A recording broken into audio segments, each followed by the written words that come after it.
안녕하세요. 정치의학입니다. 저는 정치인의 발언을 요약하여 여러분의 시간을 아껴드리며 핵심을 빠르게 전달합니다. 전국은 혼돈의 한가운데로 빠져들고 있습니다. 윤석열 대통령의 비상계엄 선포 이후 전국이 급변하면서 정치권은 탄핵과 조기 대선을 둘러싼 논쟁으로 가득 찼습니다. 그러나 이 경랑 속에서 주목받는 인물은 한덕수 국무총리입니다. 그가 국가 운영의 중심축으로서 어떤 역할을 할 수 있을지, 그리고 그 선택이 예와 국민에게 어떤 영향을 미칠지는 현재 대한민국 정치의 가장 중요한 변수로 떠오르고 있습니다. 한덕수 총리는 비상계엄이 선포되던 순간부터 대중과 정치권의 관심을 받았습니다. 그는 계엄령 발표 이전 국무회의 소집 과정에서 일부 국무위원만 참여한 회의를 지적하며 정상적인 절차를 거치지 않았다는 입장을 내부에서 표명한 것으로 알려졌습니다. 그러나 비상계엄이 현실화된 후 그는 총리로서 여전히 정부 운영의 최일선에 서 있습니다. 대통령이 직무 배제 논란에 휩싸인 상황에서 한 총리는 현재 행정부를 안정적으로 이끌어야 하는 막중한 책임을 지고 있습니다. 민주당은 한덕수 총리를 탄핵 대상으로 지목하며 그를 비판하고 있습니다. 민주당은 계엄령 선포의 책임을 방관했다는 이유로 그의 직무를 중단시키려는 움직임을 보이고 있습니다. 하지만 한 총리의 탄핵은 단순한 정치적 공세 이상의 함의를 가지고 있습니다.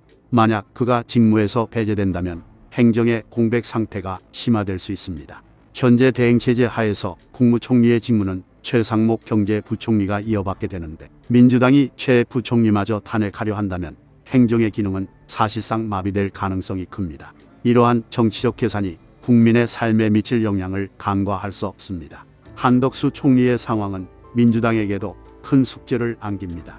민주당은 윤석열 대통령의 탄핵과 한덕수 총리의 직무 배제를 동시에 추진하고 있지만 이러한 전략이 국민들에게 어떻게 비칠지는 불확실합니다. 국무총리마저 배제하려는 시도가 과도한 정치적 공격으로 보일 경우 민주당은 역풍을 맞을 수 있습니다. 반대로 한 총리를 탄핵하면서 윤 대통령과 여권의 권력 기반을 약화시키는 데 성공한다면 민주당은 조기 대선으로 가는 길을 더욱 확고히 열어갈 수 있습니다. 한편 여권 내부에서도 한덕수 총리를 둘러싼 논의는 복잡합니다.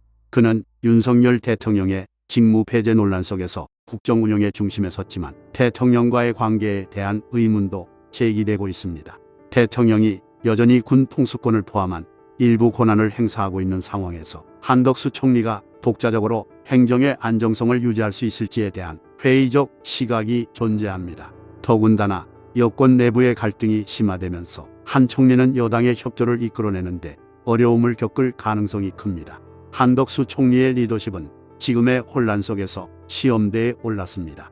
그의 선택은 단순히 정부의 생존을 넘어 대한민국의 정치적 방향과 국민들의 신뢰를 좌우할 수 있는 중요한 분기점이 될 것입니다. 대통령이 직무 배제 상태에서 직간접적으로 국정에 관여하려는 움직임을 보이는 상황에서 한 총리가 얼마나 독립적이고 안정적으로 정부를 운영할 수 있을지가 관건입니다.